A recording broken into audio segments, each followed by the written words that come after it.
जान्दछु भन्ने कुरा पनि जान्दछ भने त्यो महान मान्छे हो। जो मान्छे जान्दछ तर जान्दछु भन्ने कुरा जान्दैन भने त्यसलाई सुसुप्तको रूपमा बुझ्नुपर्छ। जो जान्दैन अनि जान्दिन भन्ने कुरा पनि जान्दैन भने त्योभन्दा मूर्ख अरू दुनियाँमा कोही पनि हुन सक्दैन। कमरेड लेनिनले भन्नुहुन्छ, यहाँ सबलाई थाहा छ। ध्यान, मन, चिन्ता मान्छेका कहाँ कहाँ छन् मैले सबैको तपाईहरुको मनोभावना बुझेर ईश्वरी कमरेड जस्तो फ्याटी भन्न यहाँ तपाईहरुको बिचमा सक्दिनँ। म केही सैद्धान्तिक कुरा तपाईहरुको बिचमा गर्न चाहन्छु। एउटा नर्मल कथा मैले सुनेको थिएँ।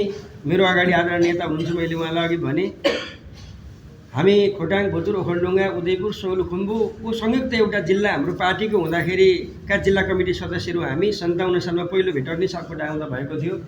लता कमरेडको अघि एउटा अस्ति मैले एउटा सानो हेरेँ, सम्मानुपातिको बन्दसले नाम उहाँले अलिकति लेख्नु भएको रहेछ। तर फेरि आपत्ति होइन, मैले जे लेख्नु भएको थियो उहाँले स्वाभाविक, सान्दर्भिक र पूर्वको राजनीति आन्दोलनमा त्यो शब्दलाई मन नपराउने यिनीकै कोही पनि व्यक्ति हुनुहुन्थेन होला। त्यो कोणबाट मैले तपाईँको चाहिँ व्याख्या गरेको छु। र मलाई के कुरा थाहा छ भने सङ्ख्याको कुरा गरिरहँदाखेरि हेम कमरेड यहीँ हुनुहुन्छ।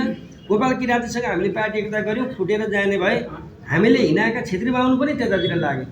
रुँदै रुँदै उहाँले मलाई के भन्नुभएको थियो भने अब हामी कार्यकर्ता खोज्नतिर लाग्नु पर्यो, चन्दा सङ्कलन गरेर काम छैन कमरेड भनेर रोएर मलाई कार्यकर्ता खोज्न पुर्याउँदा मैले 11 दिनमा 9 जना साथीहरू होटेलमा गएर लिएर आएको थिएँ। र भरुवा बन्दुक हामीले त्यो बेलासम्म भोजुरको बालनखामा राखेका थियौँ, बोक्ने मान्छेको अभावमा। हामी त्यहाँबाट तपाईँको क्रान्तिको सुरुवात गर्दै आइरहेको मान्छेहरू हामीलाई नीतिको कुरामा लागि पार्टीका प्रति प्रतिबद्ध भइसकेका विषयवस्तुहरूमा थप हामी यो गर्नुपर्छ भनेर तपाईँहरूको बिचमा राख्नु उपयुक्त म ठान्दिनँ। किनभने तपाईँ जो जहिलेदेखि लागिरहनु भएको छ, पार्टीका चिन्ताको साथ लाग्नु भएको छ, मर्मका साथ लाग्नु भएको छ। मैले प्रारम्भमा सङ्केतमा तपाईँलाई यो कुरा भने यसभित्र पनि धेरै कुरा परे होला, सायद यसलाई व्याख्या गरेर जाने हो भने। अब विषयवस्तु रह्यो के हो भने विचार सही वा गलत हुनुले सबै कुराको निर्णय गर्छ भन्नुहुन्छ माओले। गलत छ भने भएका घुम्दै जान्छन्, सही छ भने नभएका चिजहरू प्राप्त गर्दै हुँदै जान्छन्। हामीले प्राप्त पनि गऱ्यौँ, उपलब्धि पनि गऱ्यौँ, रक्षा गर्न कहिलेकाहीँ नसक्दाखेरि पहिलो पार्टी बनेको हामी तेस्रो पार्टी पनि बन्यौँ।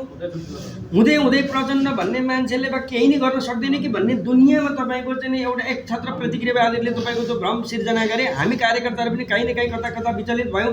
अन्ततः जेन्जी आन्दोलन पछाडि आउँदाखेरि यो अवस्थासम्म आउँदाखेरि फेरि पनि मुलुकले एकचोटि प्रचण्डको नेतृत्वलाई आवश्यकताको महसुस गरेको छ, हामीले मात्रै होइन। अघि यसरी कमरेडले भने जस्तो तपाईँहरू सबैलाई के थाहा थियो भने रवि रातार आन्दोलन हुनु हुन त अध्यक्ष कमरेडले भनिसक्नु भएको थियो।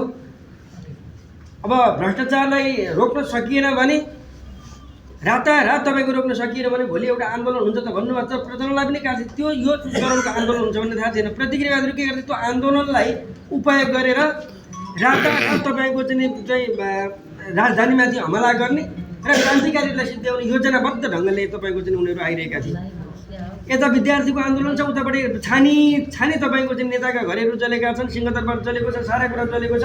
रवि लामी छाने तपाईँको जेलबाट निस्केको छ, किन प्रधानमन्त्री बन्नको निम्ति निस्केको छ। तुरुन्तै रवि लामी छाने प्रधानमन्त्री बन्ने सुशीलाको ठाउँमा। अन्तिममा रवि लामी छाने नैतिक सङ्कटमा परिसके पछाडि मात्रै बालनको योजना फेल भएर सुशीला कार्कीलाई प्रधानमन्त्री बनाइएको। सुशीला कार्कीलाई प्रधानमन्त्री बनाउँदा पनि शर्त सहित छ। अघि उहाँले भन्नुभयो अहिले भट्टाभट्टी चुनावको मुखमा यस्तो सम्म कि त्यो महाभूतपूर्ण सम्मलाई राजनीति भन्ने केही भुत्लो भाँगै थाहा थिएन। त्यो सम्म पनि तपाईँको चाहिँ राजीनामा दिएर चुनावमा जान सक्ने वातावरण कसरी बन्दै थियो भन्दाखेरि मुलुक घेराबन्दीमा, क्रान्तिकारीहरूलाई घेराबन्दीमा राख्ने गरी तपाईँको चाहिँ मुलुक अगाडि बढेकै छ। यो कुरा ध्रुव सत्य कुरा हो।